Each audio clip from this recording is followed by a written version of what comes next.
Hi, everybody. You are joining myself, Juliet, Ruth, and Michelle to talk about the Welsh consultation on database of children missing education. I'm going to just tell you a little bit about me and then ask the others to do the same. So my background is in social work, but I've been home educating since 1998. I have 7 children, and my oldest was home educated from the age of 7. So I'm now sort of around 25, 26 years of home education. My youngest is completing his A levels from home. So, yeah, and I've home educated in South Africa and the UK. So got built up a fair bit of experience on that. Ruth, do you want to tell us a little bit about who you are? Yes, well, as you'll hear from my accent, I'm obviously Welsh, and I'm a doctor, although I'm not currently in practice because of my own health issues, and I also home educate as well. So I'm looking at these proposals from being a clinician, being a patient, and being a home educating parent, and bringing all those perspectives, but particularly I'm looking at them through a clinician's eyes. Yes, and Michelle, what can you tell us about yourself? Gosh. Hi, I'm Michelle. I volunteer with Educational Freedom, but I'm also a home educating parent. I've been home educating for 6 years now. Previously, I worked in social care. I worked in social care for over 15 years. I'm currently a mediator and I'm currently an immigration paralegal, and I'm at the very end of my bar course as well.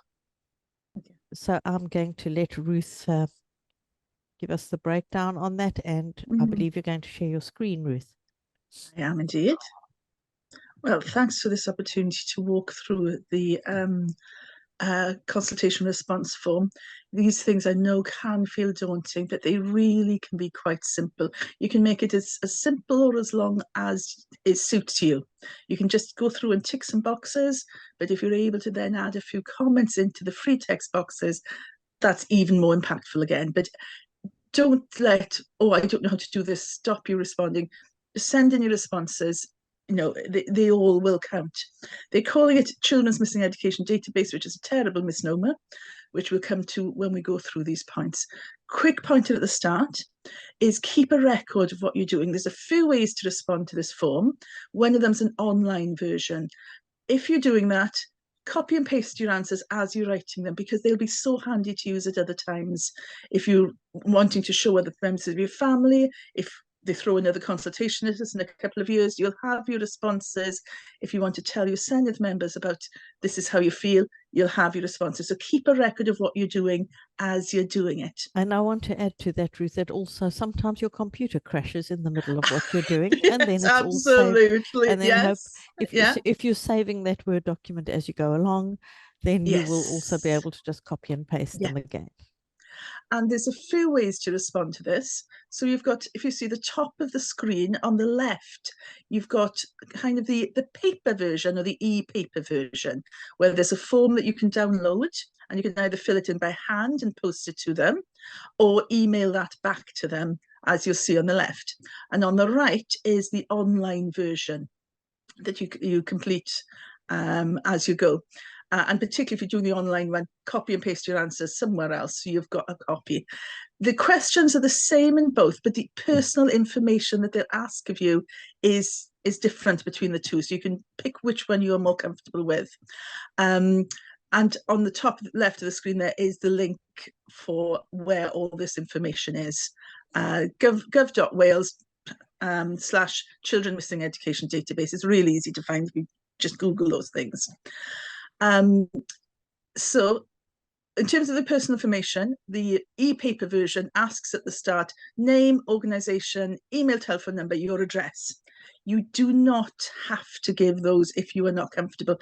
I contacted Welsh Government particularly to say, it's ironic if you're doing a consultation about data sharing, to ask people to share data they might not be comfortable with. And I've got their response at the bottom there. Completion of personal information is not mandatory. If you choose not to complete this information, your comments will still be considered as part of the consultation, but we may not be able to evaluate your response properly.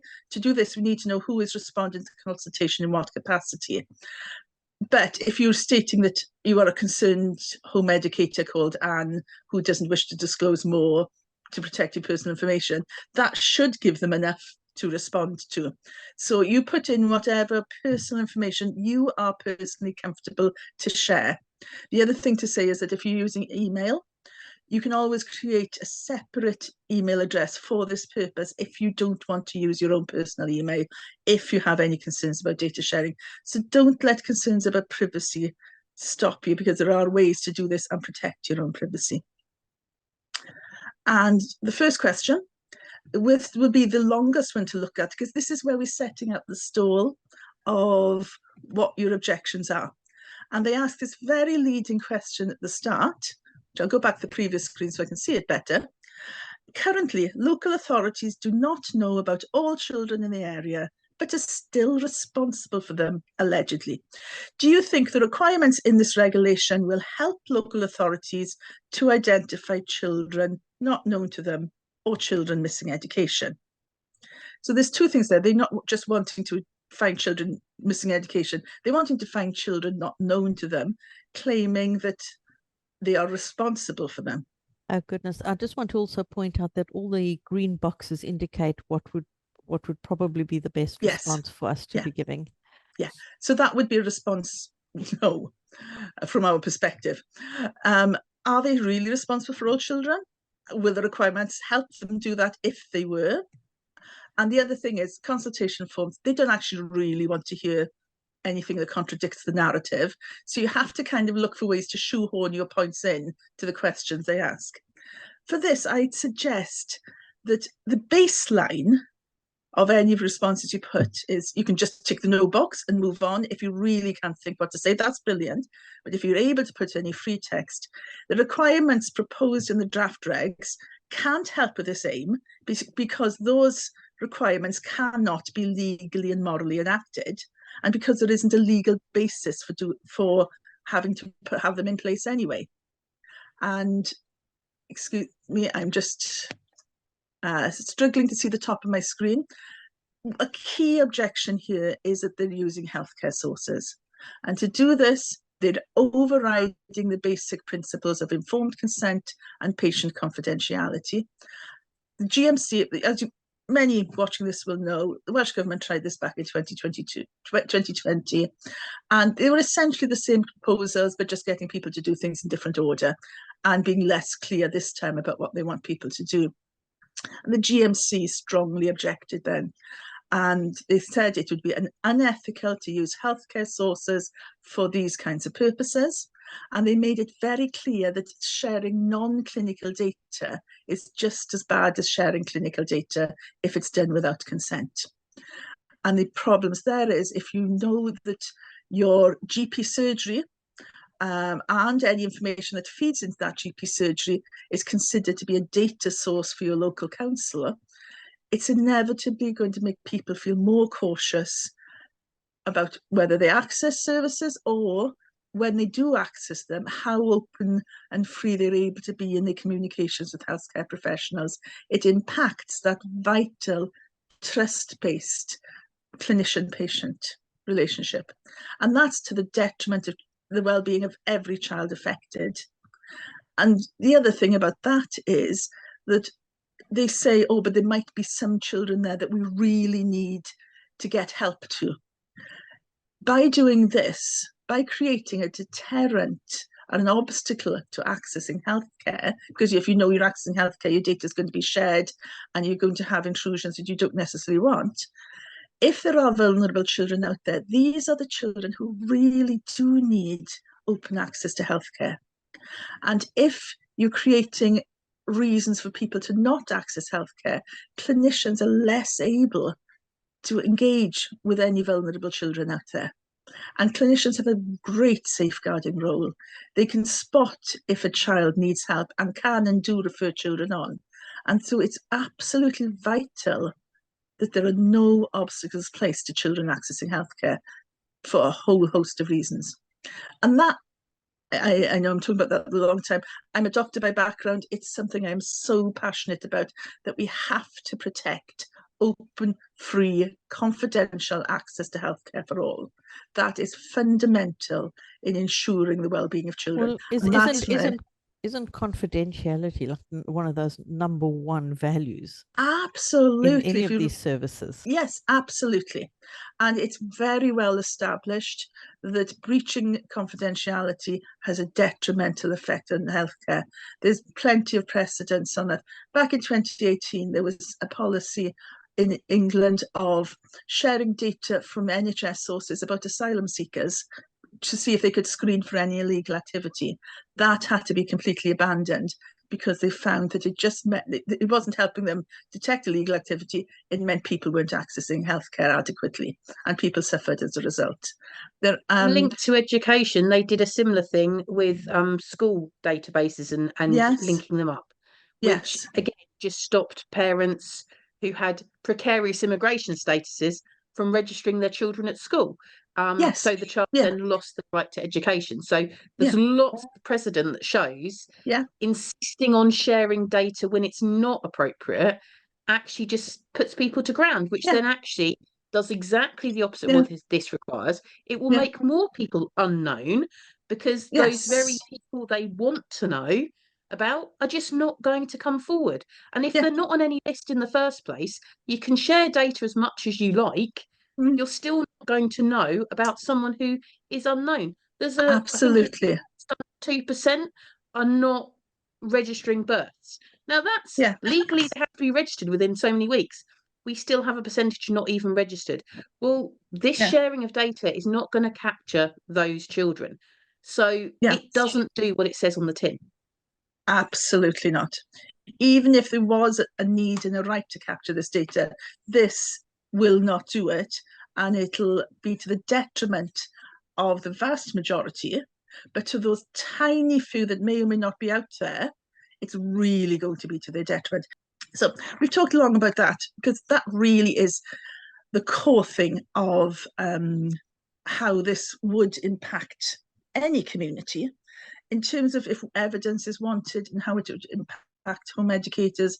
I've recently published a research paper, Confidentiality and Respect, which we can make accessible, that explores those issues at other times for others. The other points, the amount of information they ask, it's very extensive and it's just not realistic to get it, apart from the fact that it's not going to serve a fit purpose anyway. It's also impossible to manage it safely. They're getting data from NHS sources and storing it on council lists. Lists, that sounds to me like something you put on the fridge door. But we know that council data holding is at a different level of security to NHS data holding. Again, talking about precedents, Contact Point had to be abandoned a decade or so ago, which I believe was based on the English equivalent of the legislation they're using to try and shoehorn this in. And that had to be abandoned because everyone realised that it could not be safe. It was impossible to keep those children's data safe enough. And the children who were most at risk were the very vulnerable children whose data they were holding, the ones that they thought that this would be for. And the other thing is, in order to bring these in, they would have to enact Section 29 of the Children's Act, and that opens the door to, I think it's probably fair to say, unprecedented range of data that could be requested by whatever government minister in whatever government at the time. We may have touched upon this already. They're asking for powers by inferring a responsibility they don't actually have. So they're saying, give us these powers because we've got to find every child. They don't actually have those duties. And they're also regularly, and we'll come on to this, misquoting their duties or misquoting the laws that they feel enable them to fulfill these hypothetical duties. If, even in the consultation documents, authorities are misrepresenting their powers and misrepresenting their roles, how can we trust them with more power and roles? Also, I said it's a misnomer, children missing education, because it's nonsense. These databases are not databases of children missing education. The vast majority of children missing education are on school rolls and they know about them. And by the very process they're proposing, those children do not go on these databases. If you're on a school roll, you don't go on a CME database. If you've got 0 attendance, if you can't get there because there are no buses, if you get there but you can't think because you're bullied or harassed or sexually abused within the school environment or any of those things, all those reasons for missing education, you're not on these databases. If you're in EOTAS provision and you get maybe 10 hours a week of basic tuition and that's it, you're still not on these databases. The only people they'll be putting on these will be those who have exercised their lawful right to not involve the local council in their educational provision. But if you've done that, you're automatically on this database of suspicion. I think database of suspicion is a far better title than missing education. They're presumptuous, these proposers. They presume school education is always suitable, even if you don't actually go to that school, if your name's just on a roll. But they presume that if we don't know about you, your education is unsuitable until you prove otherwise. And they're saying, we will consider you CME, missing education, unless you prove otherwise. But if you actually look at the Welsh guidance, CME, when a child is deregistered from school, they have to complete the forms.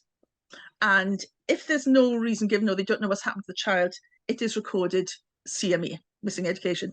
But if on deregistering, the parent says, no, we are deregistering to electively home educate, they are then put in a different classification system. They are electively home educated based on what the parent has told them, not providing evidence, which is saying we're home educating, therefore we classified as home educating. But these guidance wanted to be that, oh, you're only home educating if we've examined your provision and we approve, rather than we are telling you that we are home educating. It's an incredible power shift. It's introducing monitoring by the back door. Yeah. Well, it's basically, I mean, the database on children missing education. So if the child is not missing education, they should no longer be the remit of this database. Am I right? Yeah, yeah. But they want you to be proving your educational provision all the time. Oh, yes. Repeatedly. Exactly. Yeah. Rather than saying, no, my child is home educated. They're trying essentially to create a system where parents have to get the approval, rather than LLAs actually having their protective, reactive role of stepping in if it appears. They want it to be the local authority who decides if education is suitable, not the parents. And Welsh Government have actually said they believe that it's the role of local authorities, not parents, to decide on suitable education. And that's their personal opinion, but they're putting it through as an agenda. And then just the final point on these sides, these points violate many of the articles of the UNCRC. They claim that in one of their consultation documents that they enhanced the majority of these.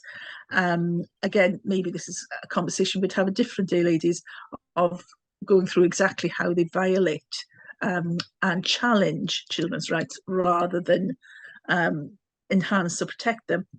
I would say the one that they keep saying, oh, these are protecting children's rights to a suitable education. I would say, no, they challenge it, because suitable education is for parents and children to work out. The state is meant to be there in a supportive role, not a role of dictating how that education should be. And so if you're imposing oversight of the authorities and having to have their approval of what you do rather than doing what you can see is the best for your child, that's actually interfering with children having an education that is truly suitable to their age, aptitude, ability, and any additional needs they have. So I would say that I'd go one further than that, is that the right of education is the child's, but the responsibility to facilitate that is the parents. So the state hasn't got a role there. The parent can choose to take up the state's offer of free education, or they can choose not to.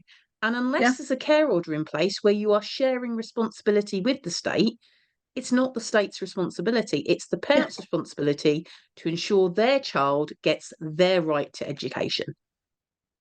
I think it's something we're seeing very much in these proposals of trying to shoehorn in a co-parenting role for the state, we have a duty to the well-being and safeguarding of every child. No, you safeguard children who need safeguarding, not every child. Let me see if, there we go. Question 2 now.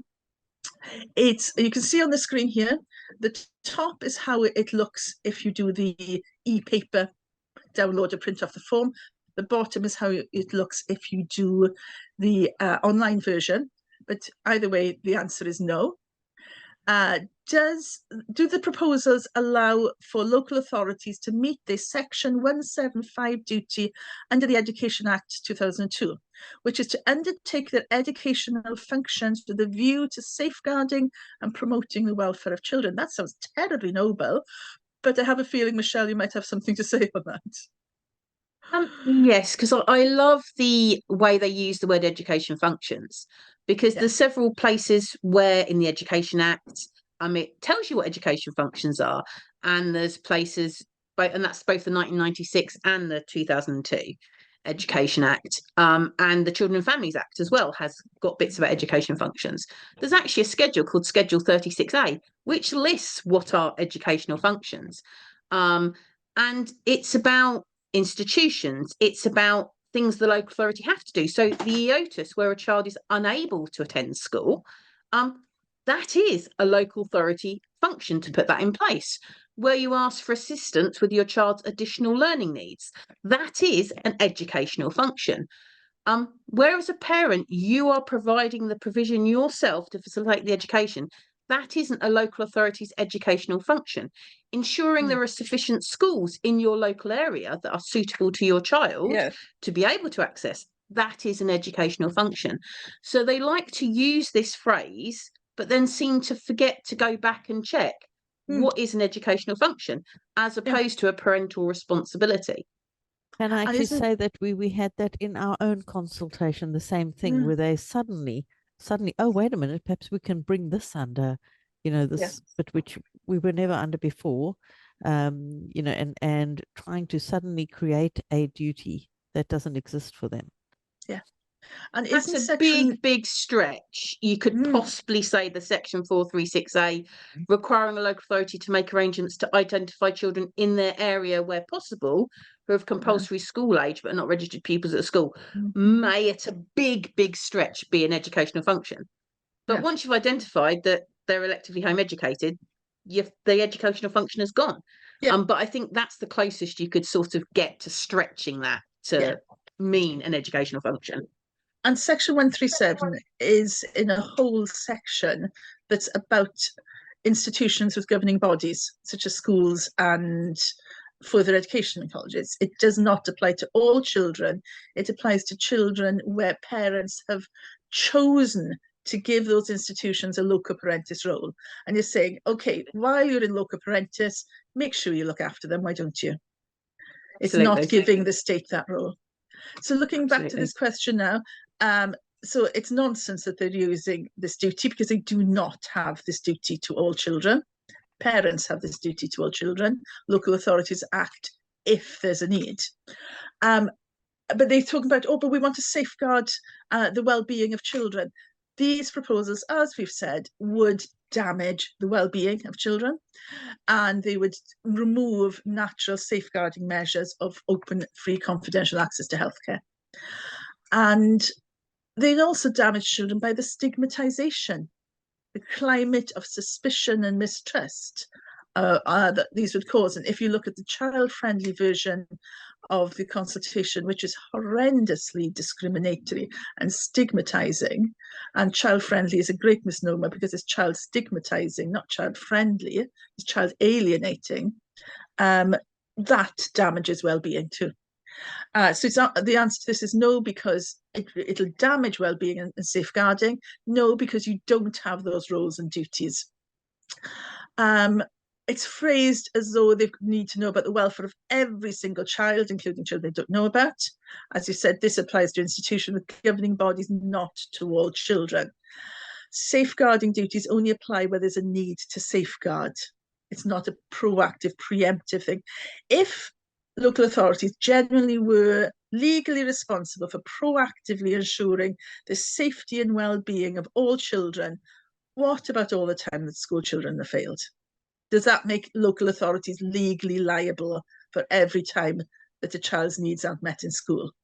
And I'm pretty sure that the answer to that is no. What about all the times they fail in ensuring the well-being of children in many other ways? Homelessness, we know how homelessness impacts on educational outcome for children. Does that mean that there's an even greater duty in local authorities to address those social issues that impact on children's well-being? They don't have the extent of responsibility that they say they have. And it's placing lawful families into automatic suspicion and in automatic need of oversight. That damages welfare, we've just touched on. Might be and maybe is the language of suspicion. And we know that discrimination thrives on suspicion and othering.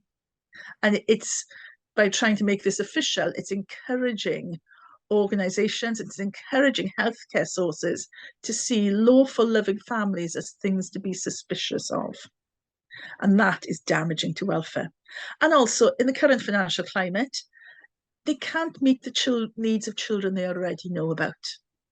And so there's a hyper focus here in identification with no ways of what you're going to do if you do find extra needs. But there are an enormous range of children who desperately need intervention and help from authorities, whatever their educational background. And that help simply isn't there. And that's what really needs to be addressed. And then, of course, they're using healthcare professionals to do this. And it's not in the remit of healthcare professionals. Their duty and their contract is healthcare, which is a different issue. I can see here that the animations aren't working for this, so apologies if there's a lot of information on the screen, but again, this is quite simple. We're on to question 3, which has got 2 parts.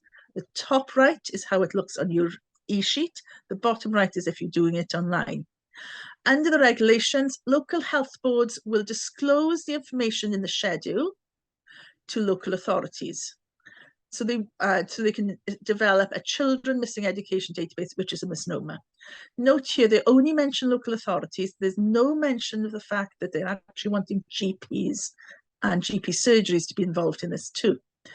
The basic information that they're wanting to start off with, they say name, address, gender, date of birth of the child. And they're quoting gender rather than sex, which is of limited benefit if you're wanting to track a child. But that's a different issue. And do you agree or not? Do you agree that the information in the schedule is reasonable and proportionate to help local authority identify children not known to them and who may be missing education? The answer to that on this little bit. Do. The reason I'm coming in on this is whenever the words reasonable or proportionate are used, it is deliberate, because that's the language of human rights. That's the language of the Human Rights Act. That's the language of kicking in to protect your private life and family life, because the state has to have a legitimate aim, which they're claiming they have, and then they have to do the minimum required to achieve what they need to achieve, which means they have to behave in a reasonable and proportionate manner. So they deliberately use that language because they want to then say, out of the consultation, this many people felt this was reasonable and proportionate. Because if it is reasonable and proportionate, then they can argue that they're allowed to reach your human rights because it is reasonable and proportionate. Sorry, I'll let you carry on. Oh, that is really helpful. And so to look here, it's not ethical to be doing this anyway. So that's, you keep coming back to the fundamental line of it is not ethical to be using healthcare sources to get this information. This is only the tip of the iceberg of the information. When Section 29 is enacted, they can ask for a lot more. And they're not being clear, what do they want GPs to be doing in this? The regulations are presented, as we've said, to fulfill a role that doesn't exist. So if that role doesn't exist, any measures to try and fulfill that non-existent role are by definition not reasonable and proportionate. The consultation documents refer to the duty on local authorities to ensure that children in the area are in receipt of a suitable and efficient education. Section 436A does not say that. It's a reactive thing to identify where it may appear that this is the case. It's not a proactive role to go hunting out and to make sure that the education is suitable and efficient, because many school children don't have a suitable and efficient education.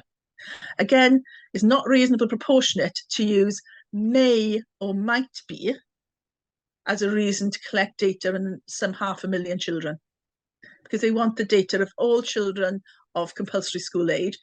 It may even be, because the wording is so vague and the aims are so vague in the consultation documents. There is reference to nursery schools as well at some point, and we don't know if there'll be a way that they'll be harvesting the data on those children as well. But if you just look at compulsory school age children, they want to share the data without consent on 500,000 children from healthcare sources, because it might be, and that's not reasonably proportionate in anyone's mind.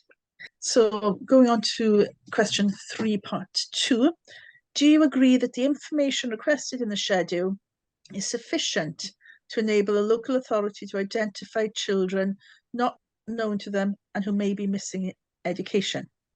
And the answer to that is no, because, well, they shouldn't be doing it anyway. Such information shouldn't be requested in the first place. So that's why I would suggest this being a no. The information in the schedule is bizarre. The amount of information they're asking for, which we'll come on to shortly, isn't relevant for them to meet that duty, even if they had it. But it's clear. They also note how they're saying about requesting information. That's nonsense. They're mandating that information is shared, not requesting it. The proposals say health boards and GMS contractors, which is GP surgeries to you and me, must disclose. So that's really being misrepresentative of what they're requesting here.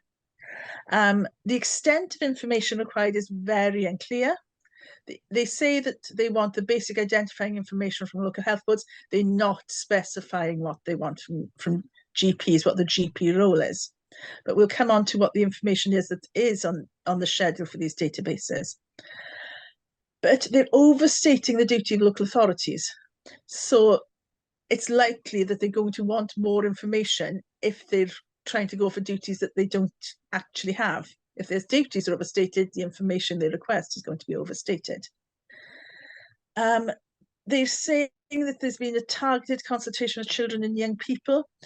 Only today, 3 weeks before the close, have I for the very first time been sent a way for children to respond to this consultation.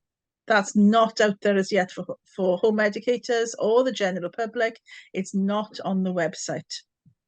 So that's a slightly separate point. A recent poll of home educators that we conducted, no home educator had been informed of this consultation either by Welsh Government or by their local authorities. And this is going off point a little for this, but mentioning it while we're here. What use of databases if you don't actually use the ones you have for good? They know this involves home educated families. They have lists of home educated families known to them. Have they used them in a constructive way to engage us in these conversations or put the information out there about this consultation? No, no local authority has. That's a good point to make, Ruth, because that response I had, I was talking about the response I had from Baroness Barron when I complained about our consultation. I complained on that point that we weren't, home educators weren't notified, and all the response was basically, well, it's on the website, it's on, basically you must go and find it yourself. It's not up to us to let you know. So I think that you've got the opportunity now with this consultation to make that point of why that they should be, what if they have got databases already and not using them, then what's the point? Yes, exactly. And that point isn't quite so relevant to that last question, but they don't ask these questions. You have to find ways to shoehorn these points in to the responses. Exactly. Coming on to question 4 now. Are there alternative systems and processes that would enable the local authority to identify a child they have no prior of? knowledge of. Well, they're asking for ways to do duties they don't lawfully have. So that's one point. You don't need to be doing what you're trying to do anyway. What they want you to say, though, they want you to say no. They want you to say, oh, there's no other way to do this duty if you did have it. But there are other ways. So this question shouldn't be relevant. So the answer would be yes to this. There are other ways to find children if you need to find them. You don't have this lawful duty, but even if you did, voluntary engagement is the way to go. And the GMC, when they responded very strongly to Welsh Government's attempts to do this back in 2020, said that the government should instead pursue their goal within existing child safeguard arrangements, which preserve room for voluntary cooperation and professional judgment. That is the opinion of the GMC. So if you want to engage a community and have contact with it, do it voluntarily and respectfully. Because if there are hypothetical hidden children that are at great risk, these measures won't find them. But engaging with the community will have a far better narrative. But these proposals will go against that. These proposals will decrease levels of voluntary engagement. We've seen it with the 2023 guidance in Wales, where they've tried to be more draconian, and there's a recent study being published that levels of engagement have dropped, not increased because of it, because it creates the climate of suspicion both ways. It increases how home educators and society start to mistrust authorities when they see that they're overreaching their remits. That's an excellent point you make there about because it is entirely, it's got to be mutual. The trust has to be mutual. And the Children Missing Education Guidance correctly states that identifying is only part of the task. Securing placement in appropriate provision is equally important. But the only costings they've done here is a vague reference to costing of setting up a database. That's just the tip of the iceberg. It's really not being thought through. So this falsely identifying a local authority's task of having to identify every child that they don't have prior knowledge of, it's both overambitious and too limited. Because it's overambitious and they don't have that role. But if you did have that role, then just identifying is a waste of time. And neither are any of those things the role of healthcare services.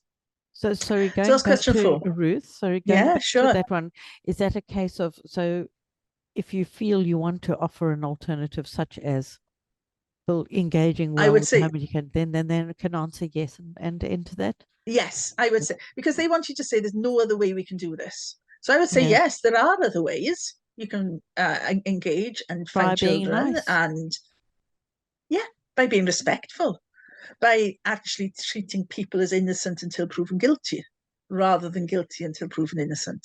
Yeah, good. And by abandoning having rhetorics that create climates of suspicion and mistrust. Yeah. Coming on to question 5, what, if any, advantages and disadvantages do you think there would be in disclosing the required data to populate the database? Complete the sections relevant to you.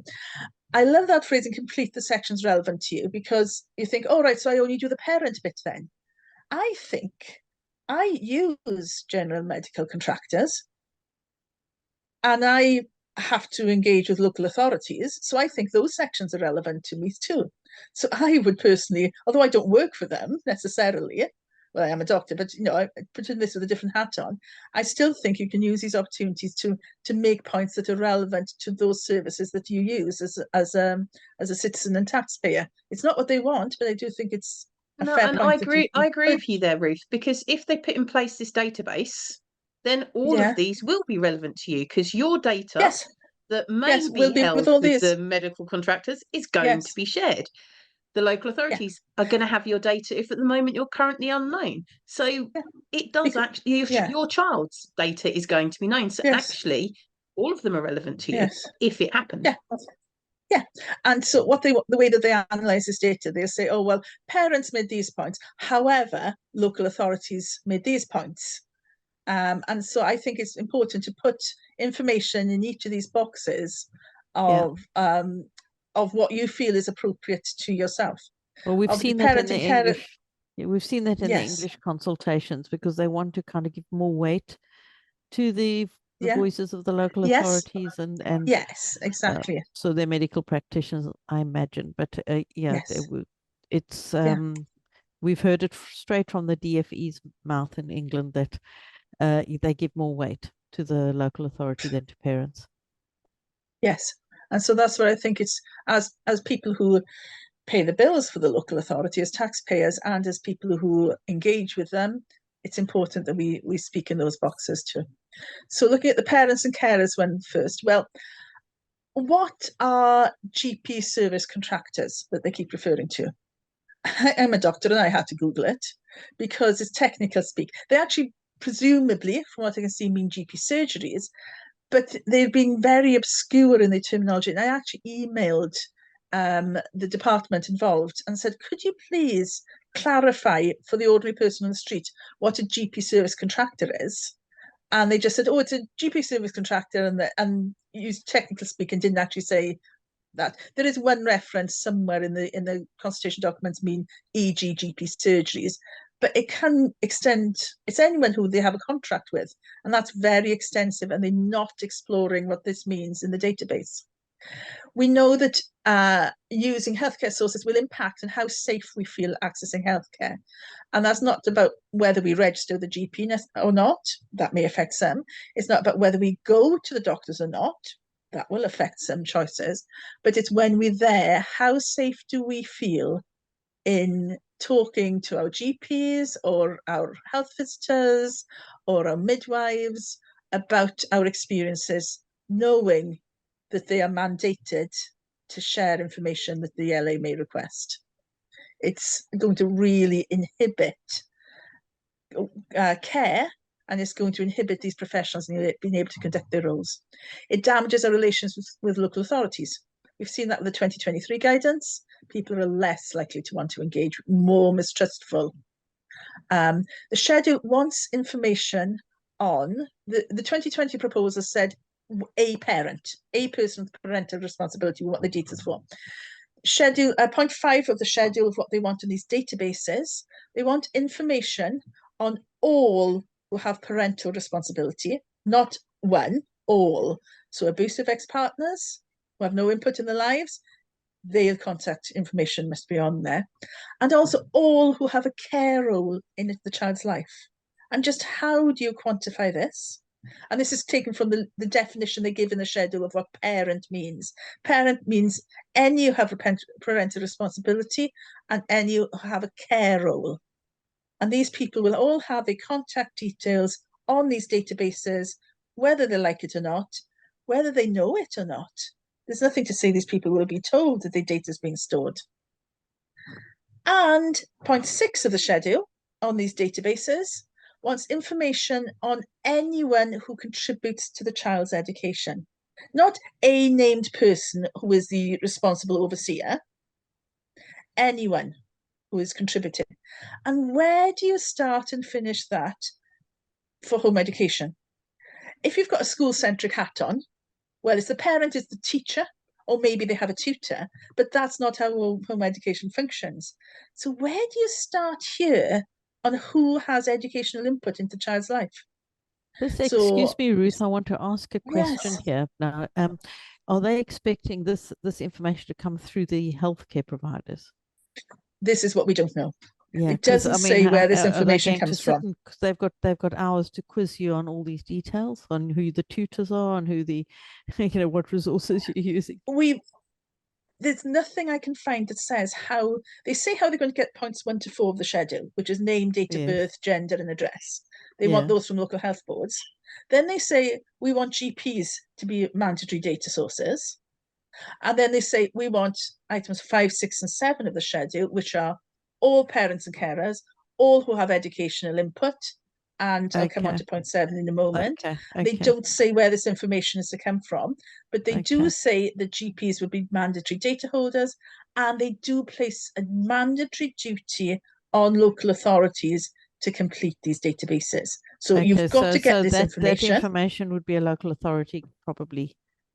That's Well, what they would probably envisage. the local authority have to get the information, Yeah. but where the local authority get the information from Yeah. is unclear. Mhm. And that So in immediately terms of shows protected characteristics in there, because so obviously myself, my husband have PR for my son, but equally because of my own health needs, I use respite care from extended family members. yes, They exactly. wouldn't ever Yes. expect to be on a database just because they happen to help me out because I have Yeah. additional disability needs that Yeah. means I need to use respite. Yeah. So immediately that protected classification of disability Yeah. is put Yeah. in a separate section on this. You're now having That's to a give really good data point. that's none of Yeah. their business. And who has educational input into the life of a home educating child? If this is what they're asking, which is what it says in black and white. The So library, the library, the library, the shopkeeper. your swimming teachers, your sports coaches, your forest Cadets. schools, but it's Museum scouts. curates. I was going to say my kids will pin down a museum curator for 2 hours and give them a really, really good grilling. And well, that's far more education than a day in school would be. But your swimming coach, your sports coaches, and your swimming, your music teachers, and your orchestras, and your drama groups, and your art clubs, your horse riding groups. All these things will have care roles and or educational input. And this is where you get difficult. How about your Sunday school teachers? How about your religious leaders? They're having educational input into your child's life. So now, do those who have a religious angle to their education input have to be on this database? And it's a database of children who've got red flags waving over them as children of suspicion. Yeah, I mean, if you think of Catholic children who may go for their catechism classes, or if you think of Muslim children who may go for a weekly class, or Jewish children, that becomes a whole that opens up a whole other vulnerability for many people. Absolutely. And LAs are mandated to find out this information. And then what do they do with all these contact details when they get them? Because at the moment, we might say, look, I can tell you my child's having a suitable education. I'll be kind and I'll actually give a little bit of padding information to that. So little Johnny goes horse riding once a week. He has a lovely swimming class. He goes to Sunday school, and he goes to a church youth club down the road as well. And all those can help paint the picture that he's having a suitable education. And if the parents have been kind enough to give that extra padding, why would you doubt the parents would? Why do you need the names and addresses of those places? It's presumably to go to those places and try and verify either that little Johnny attends there, or are they going to ask, what does little Johnny do when he's there? What's he like? And then we start to see what we've started to see with the EHE colleges is because questions are getting asked from local authorities, they haven't got the time to deal with that. So they just just close provisions. So actually you then remove all those opportunities that are available currently for the children to, as much as I hate that word, socialise, you remove them, because all of a sudden now, well, if we let those home educated children in, we're going to have to disclose this here, there, and deal everywhere. With all this hassle. Where's that line of consent? Yeah, and so it's going to result in home educated children being increasingly excluded from these things. And even when they are included, it's going to add to that question mark in people's head. Oh, so is home education a safeguarding issue then? Which we know it is not. Home educated children are at lower risk of abuse within the home than school educated peers. And also home educated children aren't subject to all the abuse and harassment, be it bullying, emotional abuse, sexual harassment, sexual assault that happen in a school environment. So home educated children are much safer, but it's going to create suspicion in the minds of all these people and organisations if they ever find out their names are on there. We don't know what it's going to do with it. Coming back to what you're saying about, with the care role, you might have a lovely auntie down the road, an elderly auntie who has a lovely input. The kids go there for an hour every week and have a lovely chat over a cup of tea. But she might not want to be on a database anymore. And she might be a bit nervous and suspicious and said, oh, I'd rather your kids didn't come round if that's going to happen. Now, how is that promoting children's welfare? Most certainly not. And yeah, from the parents' perspective, coming back to the question here, how is it going to impact us as parents? It's going to demand us to evidence ourselves without any reason to believe we're guilty. There is no legal mandate for annual reports. They're trying to make it be that you have to, at the very least, do this to have permission to continue home educating without a legal mandate to it. And why do parents want to avoid that? It's the hassles, it's the stress, it detracts from actually home educating your child. And it's observer bias and all these things. It's the Heisenberg uncertainty principle. If you monitor something, whatever you monitor changes because it is being monitored. I was going to say, it promotes those faulty stereotypes that are so damaging to the relationships as it is. Yeah, and also if you know that you're going to have to prove yourself every year, or you're going to be end up on this horrendous database, it's going to change how you provide your education, because you're not now doing it to meet your child's needs. You're doing it to meet the needs of staying off a database. Exactly. And that's why it challenges the article of the UNCRC about the right to education, because it's interfering with an education being a child focused and suitable to their age, aptitude and ability. It's going to end up being more focused towards what will please some random local authority employee who's never actually home educated and who doesn't know your child. So it's going to shift towards a more... that this isn't the reality. There are many families who find themselves in court on the back of non-compliant with a school attendance order and successfully win. They only get to the court for non-compliance because the local authority didn't agree their child was receiving a suitable education. But up and down the country, week in, week out, parents get in front of a judge and show, no, actually, the local authority was wrong. My child is in receipt of a suitable education. And that's not even getting to that point. You're well before that point, and you're having to go on this database because the local authority just don't accept what you're saying and doing. And I'm coming on to that very point in a moment, absolutely. Hidden in the child impact statement is part of the reasons I believe this is one of the main reasons that they're trying to get this legislation in. It is not just about databases. Bringing this consultation forward was delayed for months, even years, because they wanted to gather some data from Data Cymru, and we were all puzzled saying, what data could this be? And the data was looking at parental reasons for deregistration. And hidden away in the child impact statement is point 2, that if parents have deregistered their child for what the Welsh Government call negative reasons, child anxiety, threat of prosecution, bullying, medical reasons, breakdown in relationship with school, this is their words, the Welsh Government proposed that, and you can see it quoted in red at the top right of the screen, if you've deregistered for those reasons, parents were not prepared to home educate their children. The education they provide may not be efficient or suitable, and therefore the child becomes classed as missing education. So if on deregistration you're kind enough to give some reasons why you're deregistering, which you don't have to do, but which education welfare officers are increasingly in Wales pushed to try and act as if you do have to give them. If you do give the reasons and they deem those reasons are negative, i.e. the reasons criticise the state school provision, then they will consider you more likely to not be able to provide a suitable education, and your children is more likely to be on these databases if you dare criticise the state school system on deregistering.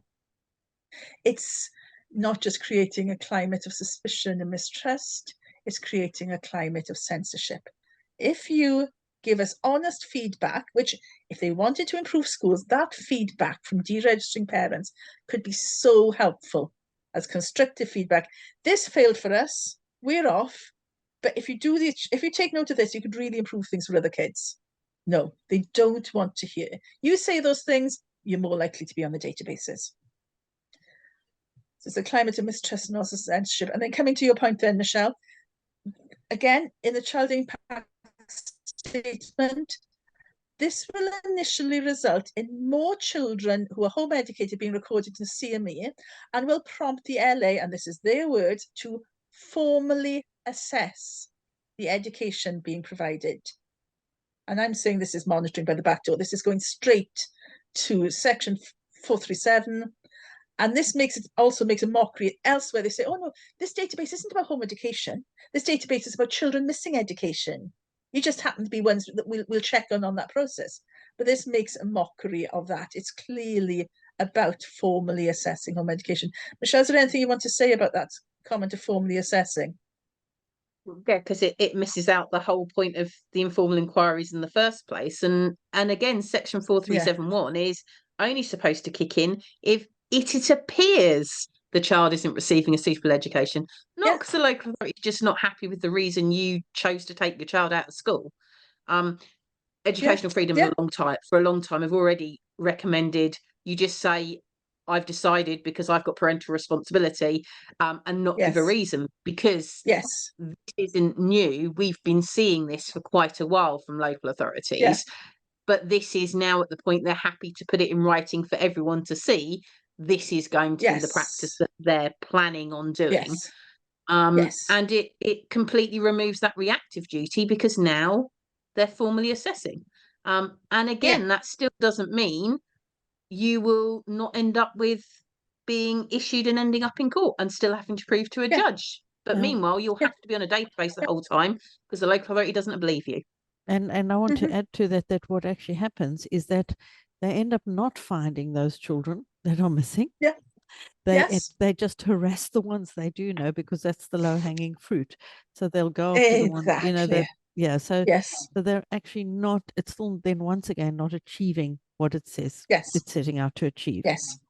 But it is trying to achieve what they want to achieve, which is monitoring home education. And they can't legally monitor home education. So they're trying to create a system where that's what happens under the Damocles sword of ending up on these databases. Or when you're on the databases, formally assessing, automatically guilty.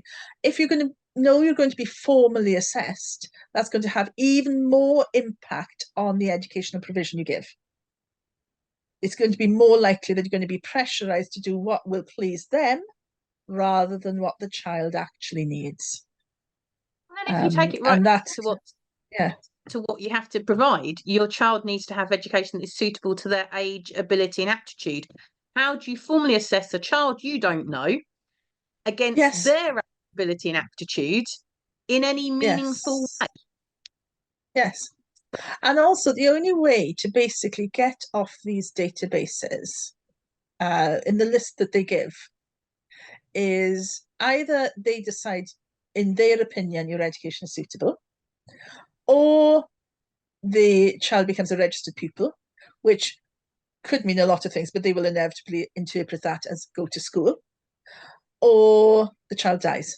Those are the only ways to shift off the database. But as we've discussed before, the concept of LA's saying, okay, education isn't suitable or isn't optimal, therefore a child has to go to school, isn't actually the correct legal pathway. It should be an evaluation of, okay, maybe the education at home isn't suitable, but would the education in school be any better for this child?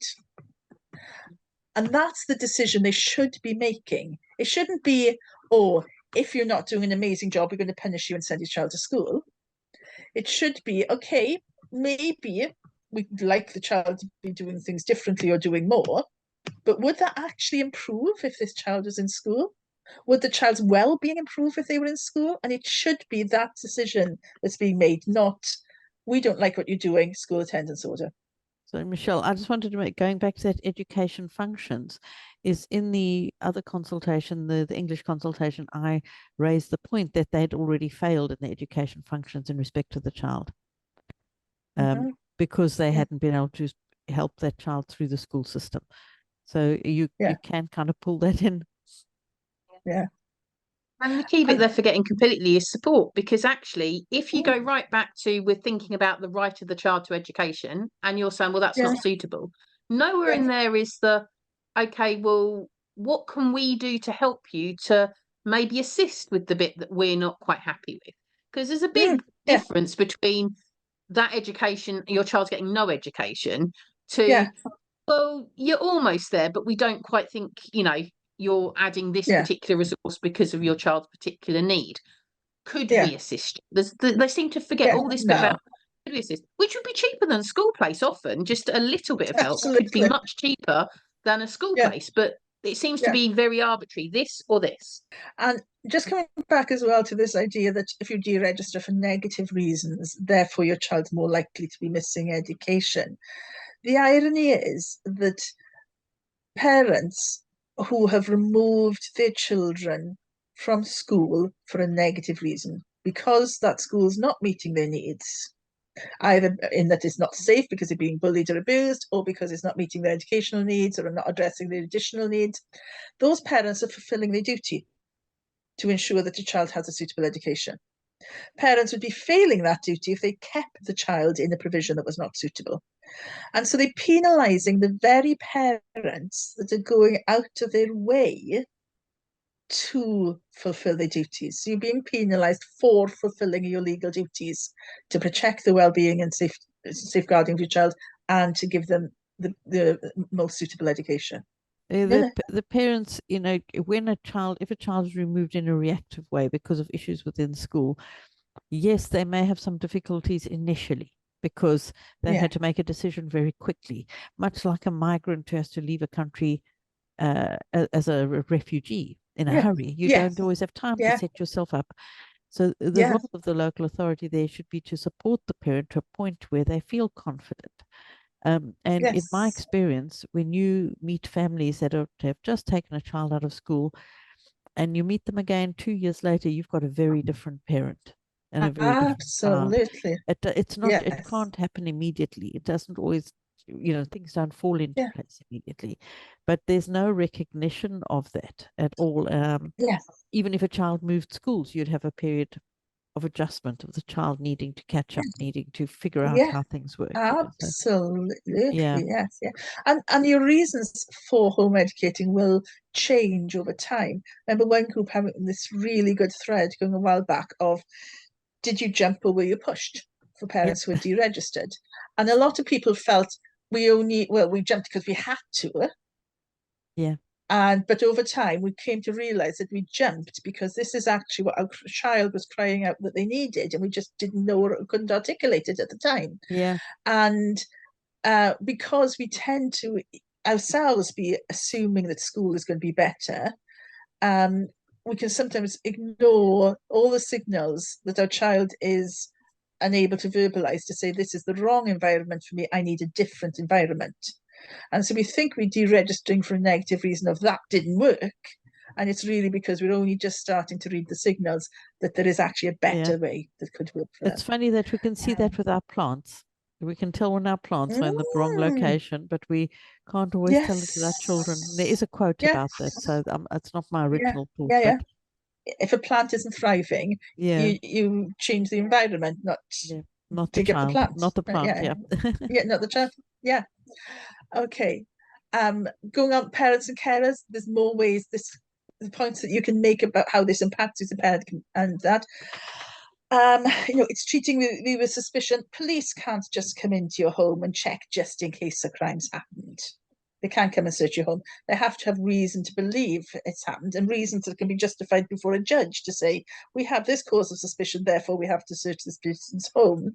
And that should be the same level of suspicion for searching our educational provision out, but they're trying to override that. And a way you can object is as a taxpayer. Is this good use of your resources as a taxpayer when you're giving your taxes to local authorities to help towards children? It perpetuates a stigma. It damages our reputation as parents. If you're looking at this of how does this impact me as a parent or a carer, it's going to increase the number of people who are going to see me as an object of suspicion. It damages my reputation. One of the responses to 2020 which I think was from a professional organisation or a clinician, said, oh, we need these databases because how else can parents access support and help? Well, you don't need databases for that. Parents can ask now. Local authorities can offer now. Anyone who's out there, look, we've got an ed psych who's great at diagnosing dyslexia. If you need it, come and let us know. Stick it on your website. You don't need databases to offer help and support. The actual situation is that parents do ask for help and support and it's not available because there either isn't the funding or the motivation to offer it or both. So you do not need databases in order to support parents. That's nonsensical. Databases will push families away, not support them. Another point to make, and I really do think it'd be good to go through the child-friendly version another time. The child-friendly starts off talking about databases for children, but then they start talking about databases of families. It's putting the family in suspicion. That's impacts us as parents. And they're only doing this because we have exercised lawful rights to not involve the local council in our educational provision. That's the reason for being there. They also ask, part 2 of question 5, asks, how does this affect children and young people? Well, it's all the points we've just said. CYP is children and young people. It stigmatizes, it labels, it causes othering, it damages their well-being. You should see the imagery in the child-friendly document. It's horrendous. It creates barriers to young people feeling confident to access healthcare confidentially. You know, if a home-educated young person wanted to go and speak to their GP about contraception without their parents there, are they going to think, oh, but hang on, how might this somehow be picked up on as maybe a safeguarding concern and fed to the council or something? You know, it impacts on their access to healthcare. It damages their chance of having child-led educational provision. It breaches so many of articles of the UNCRC, and then all the points that are made in the carers can also apply to children and young people. So the box for local health boards and general medical contractors. In Wales, we have the system where local health boards hold the data. There are 7 of them in Wales, and they hold all the data on healthcare for people in those regions, which is one of the reasons they're trying to pilot this in Wales, I believe, because it's easier than going to NHS trusts than in England. They have local health boards have their duty is to deliver healthcare. Their duty is ensuring the delivery of healthcare to people in their area. So to mandate them to do something that is going to make people less able to access safe healthcare will cause them to breach their duty. Clinicians are less able to do their duty. And we spoke about not just to deliver healthcare, but if a clinician spots a child that they think, I'm worried about this child, there's something not right here, clinicians can engage the authorities then. If those children aren't presented to clinicians, clinicians cannot do that safeguarding role. It's creating a suspicion, a climate of suspicion that will feed into any negative stereotypes these professionals may already have. Most clinicians are great, but in the research report I've recently written, it documents the experience of home educators when there are clinicians who have conscious or unconscious bias towards home education and the devastating impact that has on the healthcare that's received. And there's government rhetoric that can feed negative stereotypes and unconscious bias, and that will further compromise clinician-patient relationships. We spoke about it's very unclear what role GPs are meant to provide. Get the basic 4 identifying points from local health boards, so why do you need the GPs in there? Even if it were okay to get those health points from local health boards, which it isn't, because that data, even though it's non-clinical, is still confidential. But will the LA then have provision to monitor how often children go to the GP, for example? Or how often, do they miss appointments? All those kinds of things. If you look at the very last paragraph of the 2023 Welsh Guidance, it's about access to universal services, and that, if children aren't seen by these, then that could be a red flag. And with the enactment of Section 29, although they're not saying they want to do these things at the moment, they could very readily start to monitor access to healthcare. And that's a very dangerous precedent. As you've said, will GPs and other healthcare providers have to tell parents and the children in advance every time the data is going to be shared? If so, who's going to pay for that? And how is that going to be addressed? What happens when parents say no? That's not addressed. If they're not going to tell people in advance, then why not? Because it's their data. And the only time that you're meant to GMC guidance and any professional body's guidance and confidentiality is even if you are breaching confidentiality, if there is a good reason to it, then you are meant to make sure that you inform the person unless there's a really, really good reason to not inform the person. Informing people when you breach consent is fundamental in the rare cases that breaching consent is allowed. So if they're not going to tell us when they're doing it, why not? Is there an opt-out system? How is it what's going to be advertised and promoted? All these things are not addressed. Local health boards isn't just GP services, it's dentists, it's opticians, it's mental health care. So if you register with an NHS dentist, they will have your data. So will those other forms of healthcare, dentists and opticians, also have to tell parents and children when the data is going to be shared, if the data has come from their source? And what impact has been made on access to those healthcare services as well? There's only the briefest reference in the consultation documents to the likely impact on access to healthcare. And it seems that they don't believe the statements of those who've already written in 2020 and said, this will impact healthcare. Even the GMC told them, this will impact access to healthcare.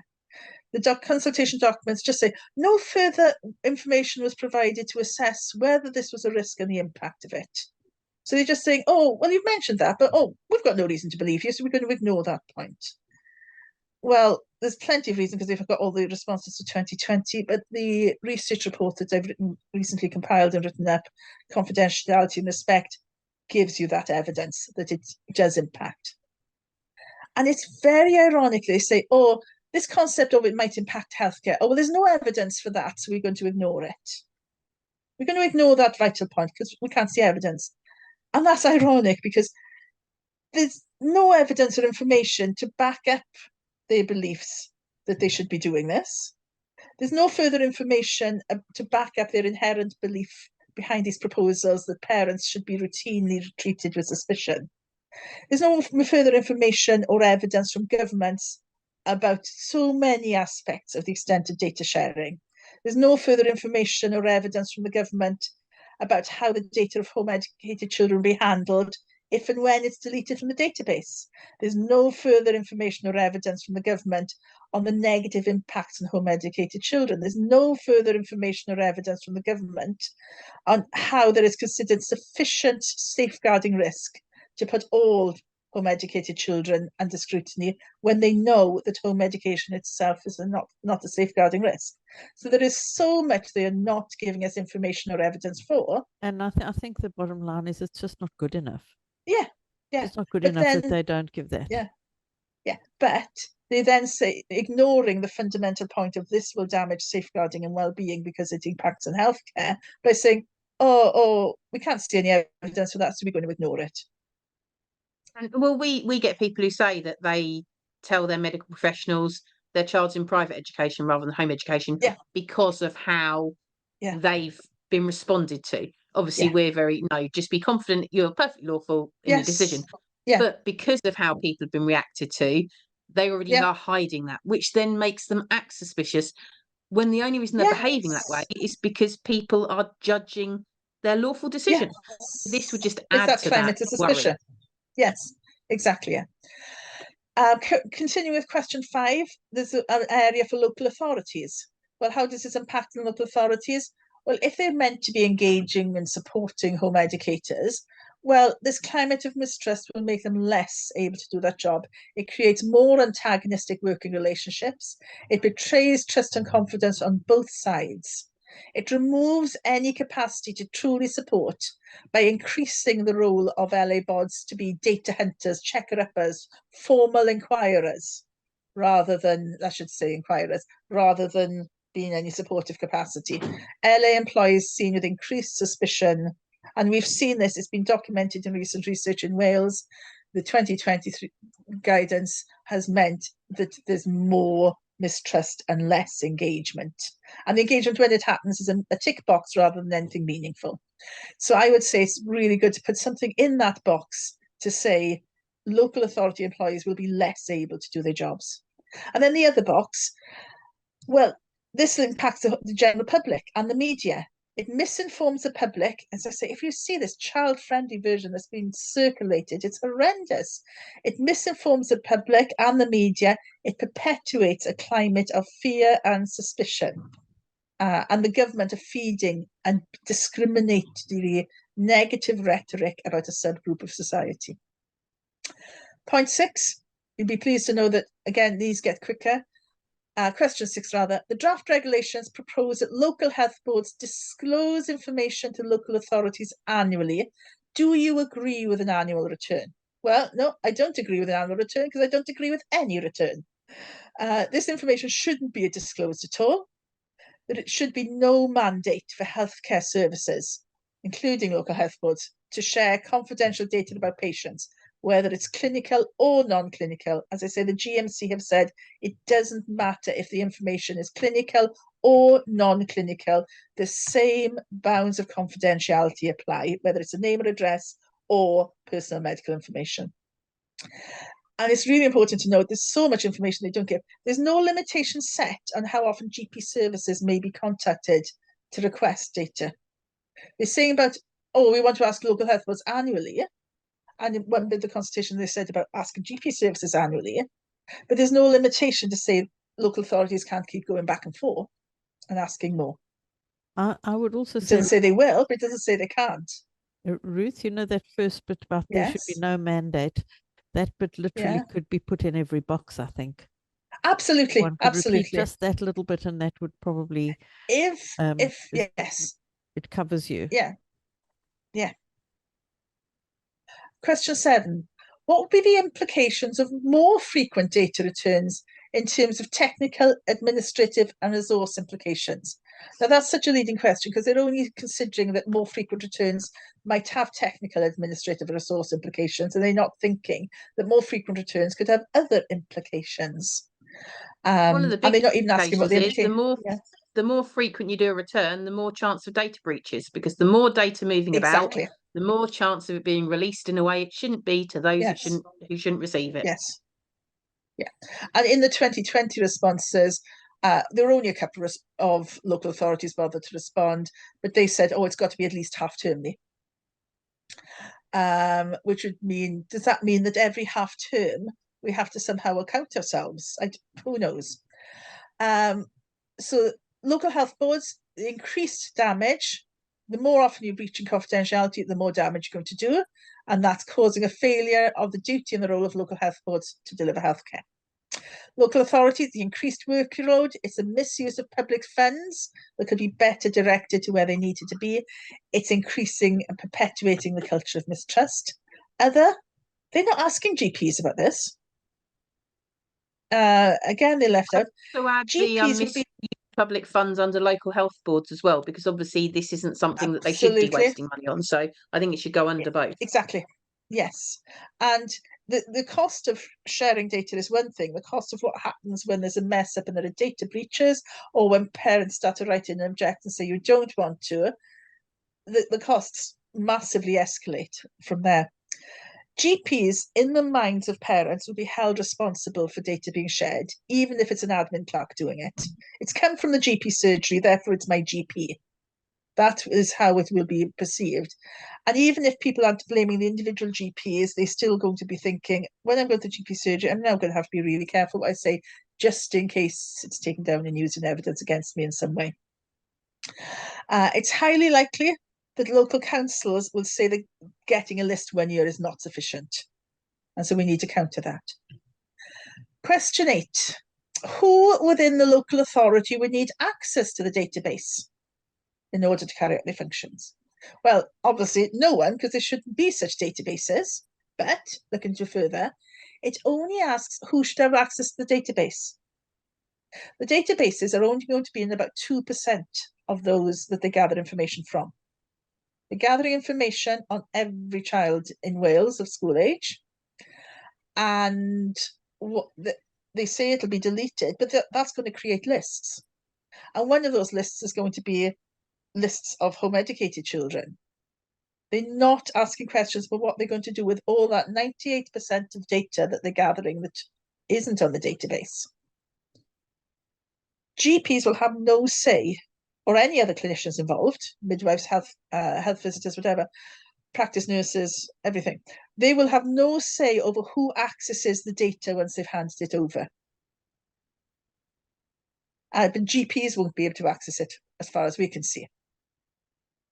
But even if these databases were legitimate and acceptable, and you can just pause the screen if you're watching the video and go through this if you want to, then you need incredibly strict, careful criteria about who can access it. And there's a difference between who can access it to read it and who can access it to change it. Can head teachers access these databases and add to them? The wording of the consultation implies that they may possibly well be able to. And how acceptable is that when you've deregistered because of a failure of a school? If a head teacher can go in and put things on this child's database. And how they're going about it is completely different from how it should be. In the documentation, they've had very permissive, relaxed, open-ended arrangements that are put. Currently, as drafted, Regulation 12 would mean a person in any of the given categories could have access to the entire database and could make use of the information for other purposes than just CME.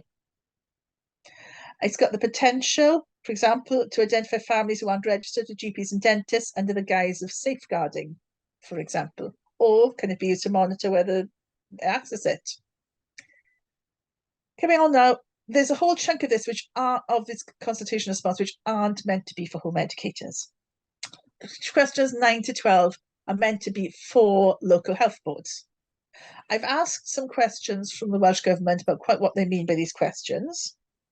And they've just come back and said, oh, they don't apply to home educators, so we're not going to answer your questions. But it's nothing to say that you can't tick the boxes in them. So can you identify from a local health board perspective any key privacy risks and compliance and corporate risks? Yes, we've just discussed them. You can add further comments in there about the privacy risks, whether people are going to be compliant, whether they're going to be engaging, and risks for them as an organisation. I've not retyped those. It's the same points we've been talking of. They want only local health boards to respond to this box, but as users of local health boards, I think it's quite legitimate to make these points. This thing about your children who have died, they asked this of local authorities as well. I've asked them, what do you mean by this question? Why are you asking about children who have died? Got personal experience with those things, and you can add comments. Please do.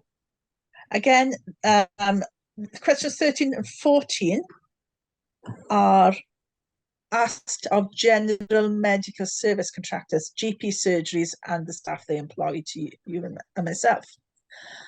They only want those people to fill this in, but we are users of them, so I think it's legitimate that we do. Are there privacy or associated compliance and corporate risks? Yes, there are those issues. You can say about the privacy issues. You can say about people not wanting to engage with healthcare or being very guarded when they do. You can make all these points again. I haven't relisted them because we've gone over them. Those points can all be made here. And you can just, in a sentence or two, we're not asking for theses or epistles, just say it'll impact people accessing healthcare. There's only 2 questions specifically for GP surgeries. And only one of them is a free text response, even though they want GP service contractors to be mandatory data holders for local councils, which is a massive change in their role and duties. So it gives you concerns. Are they going to give sufficient weighting to the views of any GPs and to respond if this is all the capacity they've given? We can make the point it's unethical, it risks compromising that patient-practitioner relationship. It causes a conflict of interest for clinicians. They're there to serve patients. They're also being mandated to do something that's quite likely against their consciences and against the ethics that they've been trained to follow. It's counterproductive to their roles. We've talked here about some of the precedents and legal precedents and ethical precedents to say GPs should not be doing this role. So we've already touched on the GMC's clarification. We've talked about the College of Obs and Gynae saying, even if it's a self-induced abortion, which is technically legal, do not breach confidentiality and do anything that would damage the safeguarding and well-being of these women. We've talked about the abandonment of the contact point database because of issues, unsurmountable risks to safety. We've talked about the having to abandon plans about sharing data on asylum seekers because that was shown to impact healthcare. There's also the named person scheme in Scotland was taken to the Supreme Court. That had to be abandoned because of invasion of privacy and family life. Moving on, sections 15 to 19, they only want local authorities to fill these in, but we use local authorities and we pay for them. So if you've got any points you want to add that follow on from these, I'm not filled it in for here, but please do. The strange question they ask about children who have died, I've just put here the response that the GMC put in those boxes in the 2020 consultation. And it just makes it clear that the issues of confidentiality continue after the death of patients. It's not actually related to the question they ask, but putting that in there again gets us to continually shoehorn the point in is that confidentiality is just so fundamentally important that it still applies even after a person has died. So I've not got into those. Sorry. Yeah. I have a real issue with the fact that they put that question in there in a children missing education sort of they kind of the conflation there Absolutely and drawing yes. those lines of suspicion once again. Yeah. And again, not being willing to answer why they've put the question in there in terms of transparency is just unacceptable. Question 20. We're back to the questions now that are open for everyone. They're all open for everyone, but the questions that they say are open to everyone. Do you think that anything in the draft regulations could have a disproportionate impact on those with protected characteristics? That's a massive yes. And do we have a list? So disabled children and family, or if the parents are disabled, if there are disabilities, you need healthcare more, and you're going to be treated with increased suspicion. Are you capable? These are the families who have most to lose if access to healthcare is impaired, and they're most likely to be flagged up because of it. Massive and we see impact it happening already, don't we, Michelle? We see that happening already. Yeah, absolutely. Yes. Victims of domestic violence, because they want the data on all parents and carers. Sorry, I've misspelled breaches there. It was late at night. I was typing this. That's what comes from doing this at 2 a.m. But the risks to domestic violence victims of this, children and women and men as well.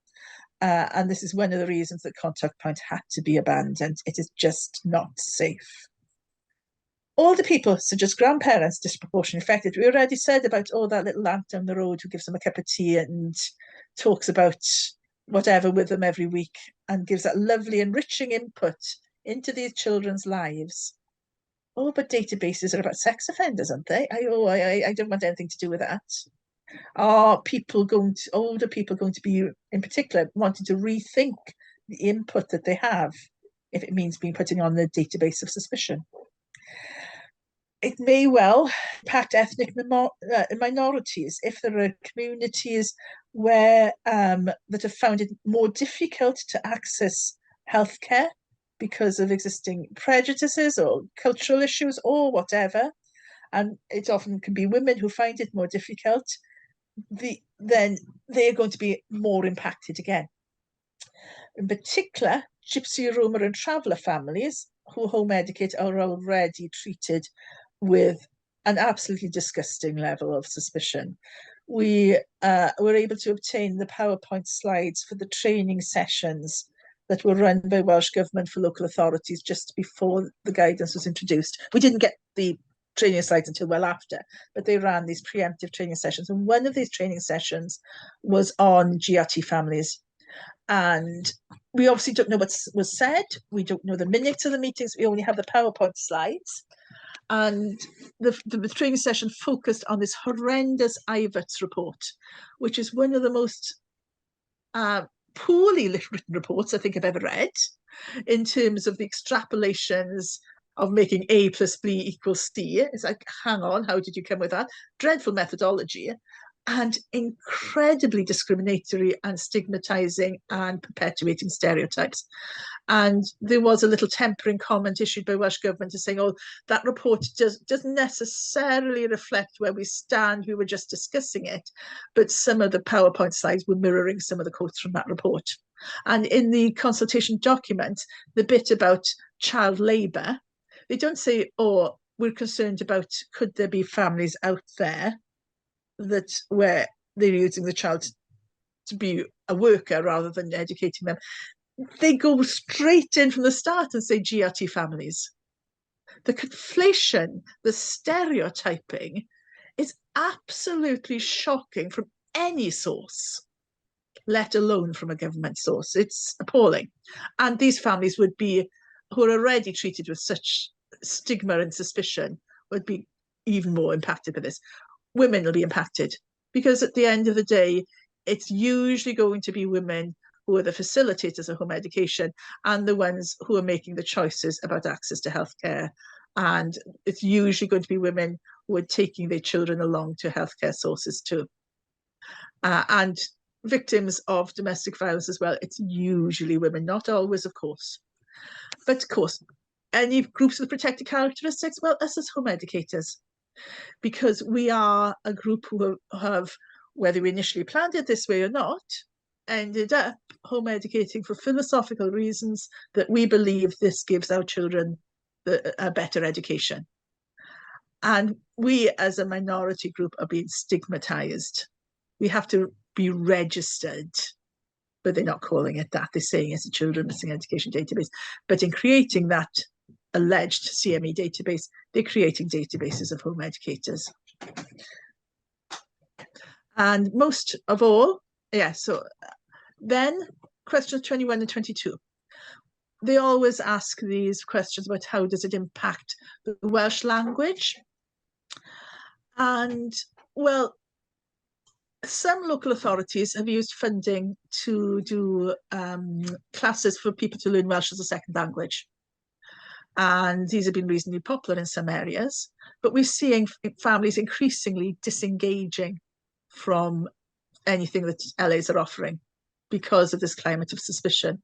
Welsh Government has been pretty clear, surprisingly clear actually, that the reason they've given any funding to local authorities towards home education, which they've just pulled as another topic, I'll tell you now, is to encourage people to come out of the woodwork, to identify themselves already to local authorities, or to identify siblings, and to allow local authorities to have that bit more input.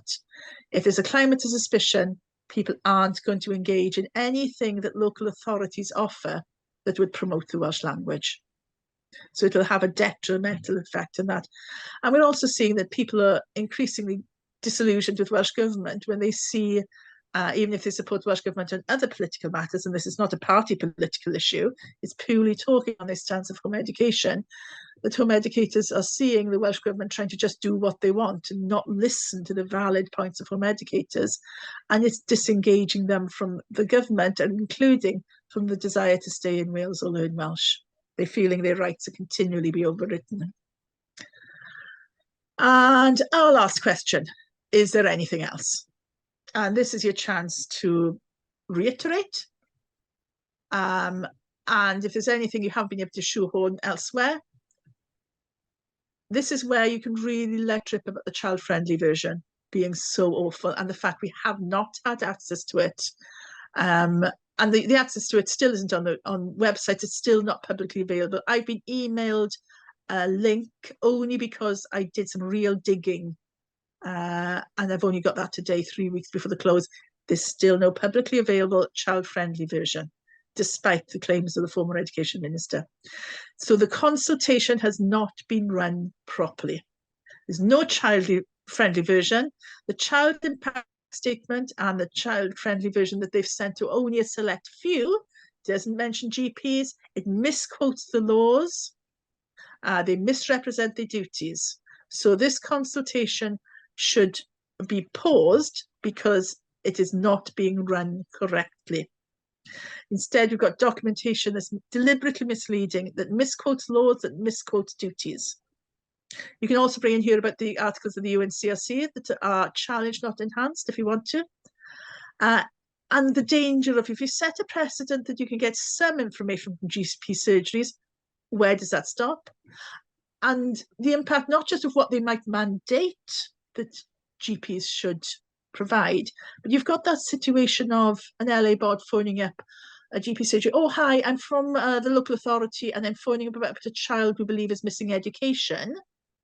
Then information immediately can get divulged that isn't appropriate. While you're on the phone, could I just check? And again, it's that data breaching that can so easily happen, even beyond what's mandated. GPs aren't listed in the Children's Act 2024. They'd have to be specifically added. Are there any implications to adding GPs into that? And coming back to the point, why do they need GPs as well as local health boards, even if it was okay to use local health boards? Identifying information. It comes at the start of the version that you can either print off or download and type in your own time. But in the online version, the identifying information comes at the end, and it's different what they ask. The online version specifically asks, do you live in Wales, and doesn't give a free text box there. And that's very misleading because, and I know at least a few families who are Welsh, who are based in Wales, but at the moment happen to be living in England because of work situations, and will be coming back in a couple of years' time. But they would be, no, oh, right, so you don't quite count then because you don't live in Wales. So that's the online version, I think, is very misrepresentative there. And the business interest in Wales, what's that about? So you may well prefer to download an email off the form where you've got more control over what you put about your identifying implications there, about your identifying information. And again, you can create your own email address just for this purpose if you don't want to use your own. They ask for a postcode, part of a postcode in the online one, and they ask for an address in the other version.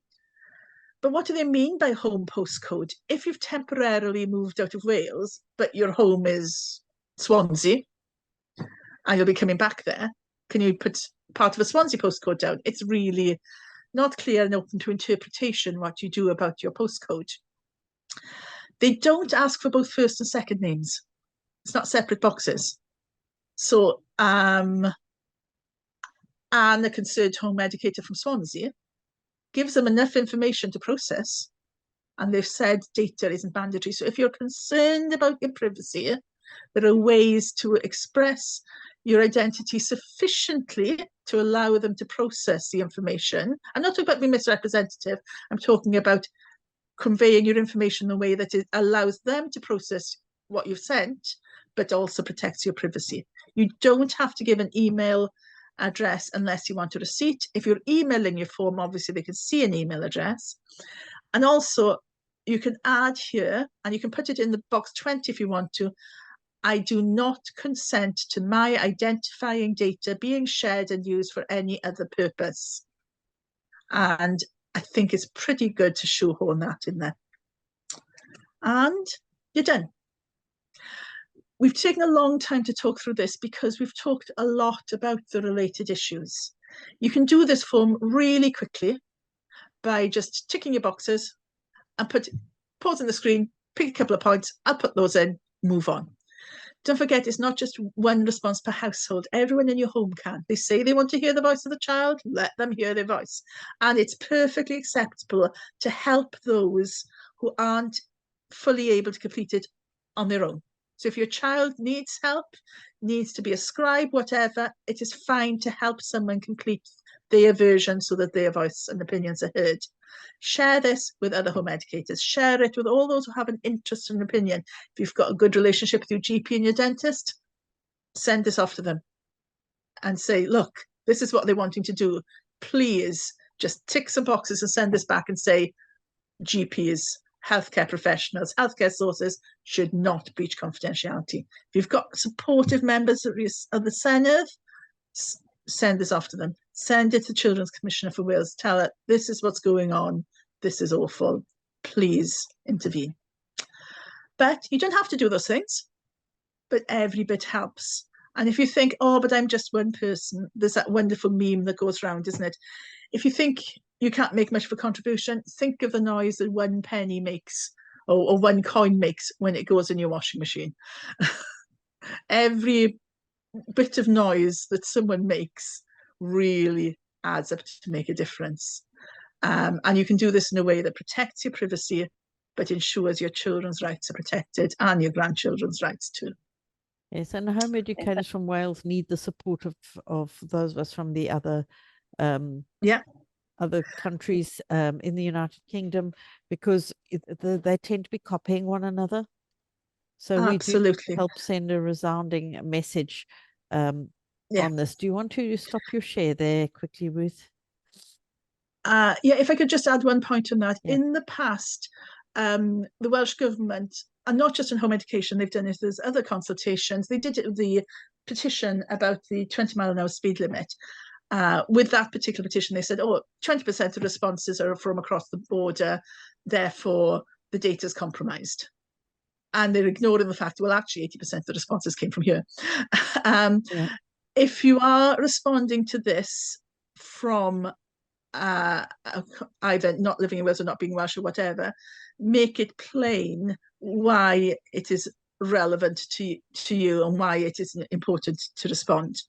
Or if you have any Welsh connection, use that Welsh connection in order to make sure that your response is counted.